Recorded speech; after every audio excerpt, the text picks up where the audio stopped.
হ্যাঁ গাইস সঙ্গে তরকারি হইছে পরেই হইছে আর কি নিচা করো। মাছ দিতেছি এই যে মাছ 1 2 3 4 5 6 7 8 অন্য তিনটা আছে 9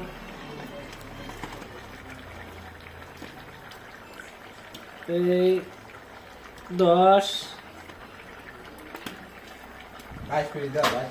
বাস 10টাই 11টা একটা আমি ফ্রাই কম করলাম সো গাইস মাছটা আমার হয়ে গেছে গা এখন ধনিয়া তো দাও এখন উপরে আমরা অল্প ধনেপাতা দিব আমরা আজকে আনছি চান্দা মাছ। রূপচান্দা আর লগে ফুলকপি দিয়ে বানাইলাম এই যে ধনেপাতা দেওয়া শেষ এখন আমরা 2 মিনিট টাইম ঢাইকে রেখে দেবো উপরে দিকে কি দিয়ে দাও ধনিয়া পাতা